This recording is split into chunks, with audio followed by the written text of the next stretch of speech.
Oh my G! Mga ka-Jomcar! Yehey!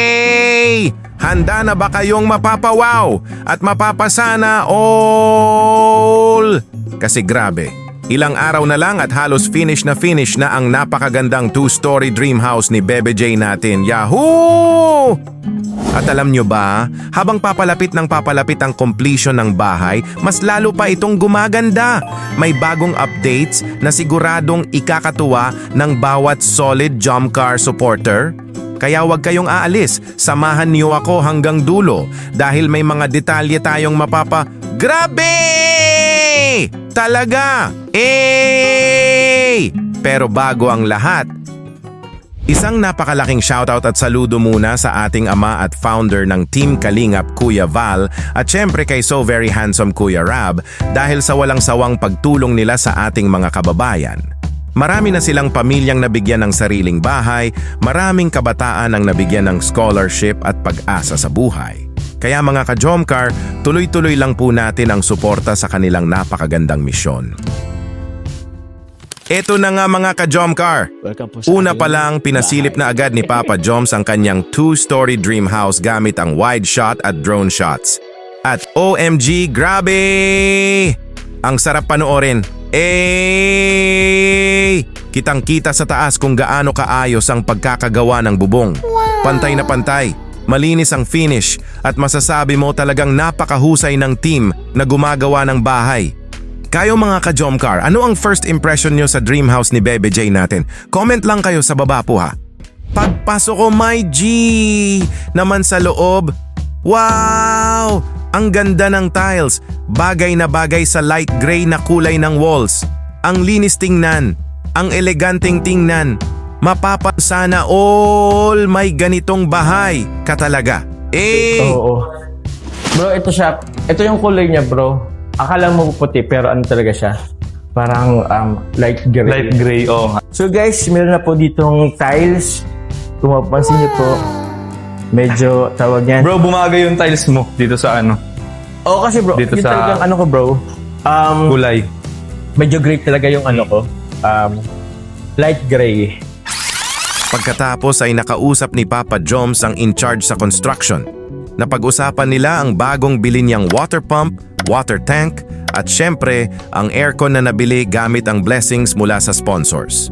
Sabi ni Papa Joms, sa bedroom niya ilalagay ang Pero aircon. masagali di ba po na kita niyo po yung binili ko nung isang araw. Bali yung sa water, water tank eh. Tapos yung sa aircon. Opo. Kasi boss, yung sa aircon, bala ko yun dun sa kwarto ko po. Itong kwarto ko po dito. Wow, grabe! It's so refreshing room na iyan! Yehey! At kung kailangan pang lagyan ng water filter para mas malinaw at mas malinis ang tubig, handa rin nila itong gawin. Tapos po, kailangan ko pa po ng filter, huwag na? Oo pa din. Tingnan natin yung ano, kasi nakikita ko naman na yung lumalabas, wala man na siyang kalawang. Kalawang. Pero try pa din to. Pero pag kailangan need na lagyan ng filter, lagyan natin. Sige. Para hindi. Wala yung ilalim nito, maganda naman yung source ng tubig dito. Source ng tubig. Grabe! Paunti-unti talagang nabubuo ang dream house. Yoho! Pero teka, may mas exciting pa? Oh my G! Babakuran na rin pala ang bahay. Yehey! Mas lalo tuloy gumaganda ang kabuuang itsura ng bahay. Hindi na lang basta bahay. Parang paunti-unti nang nagiging dream mansion talaga.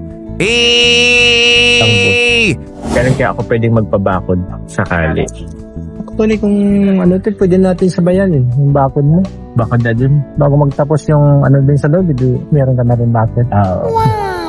Pero Pero naman, kung babakodin natin yung hanggang dun din boss, normal. hindi pwedeng dito lang. Para Pwede naman, pero provision na yan doon. Para kasi pag i-cleanse mo yan, di Oo. maganda. Kasi yun, tutod ka na kapag babakod namin yung kabila. Ay, magbubukod na.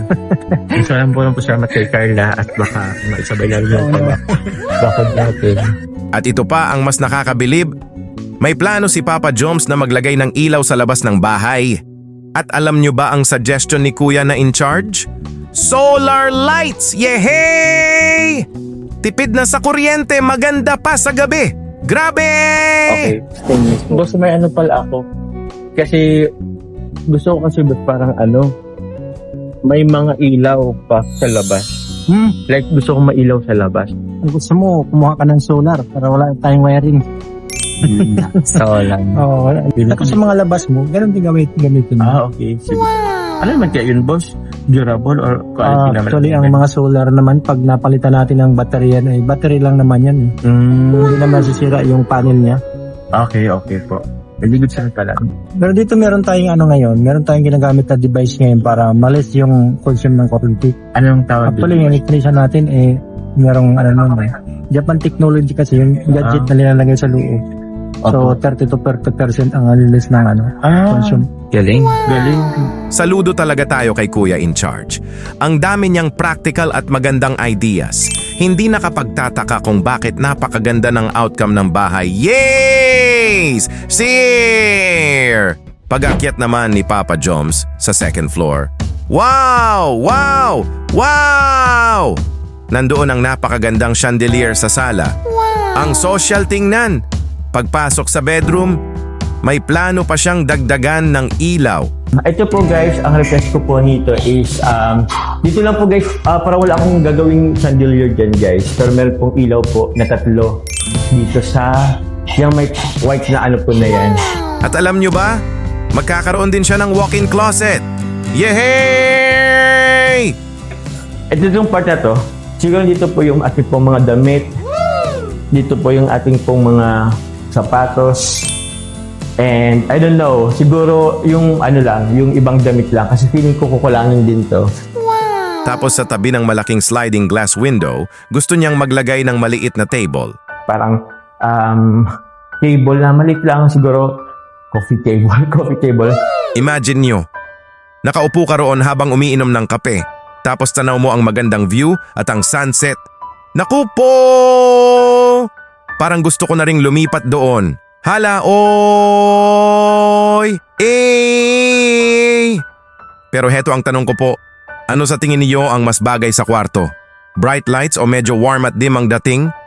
Comment lang kayo sa baba mga ka-Jomcar po ha.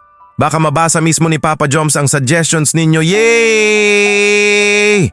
Hindi lang maganda ang bahay, maganda rin ang puso ng may-ari.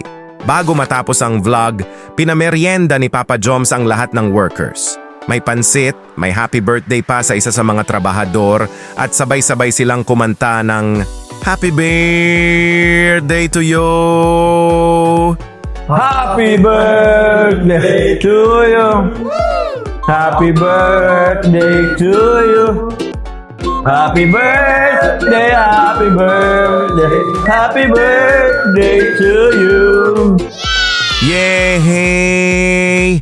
Nakakatuwang panoorin dahil ramdam mo ang appreciation niya sa mga taong tumutulong para matupad ang kanyang pangarap. At teka, may surprise pa! Namigay pa si Papa Joms ng Gluta White Soap sa mga workers. Sabi pa niya, pampaputi at pampagwapo ito! Let's go! Gluta White Soap, Di mo siya. Magwapo ka mukha yan, sir. Naku po! Baka next vlog, hindi na natin makilala si Kuya Foreman. Yoho! Mapapa-comment ka na lang ng, Kuya, anong skincare routine mo?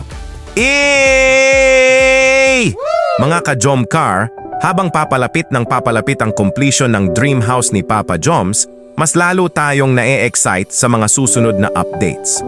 Ang pinakamahalaga, patuloy nating suportahan sina Papa Joms at Carla sa kanilang journey at syempre, ang buong Team Kalingap sa kanilang walang sawang pagtulong sa kapwa. Ngayon naman, gusto kong marinig ang opinyon ninyo. Ano ang pinaka-nagustuhan ninyo sa update ng Dream House? Ang chandelier ba?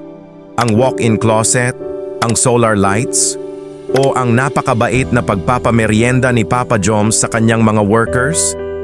I-comment nyo lang sa baba dahil gusto kong basahin ang lahat ng reactions ninyo.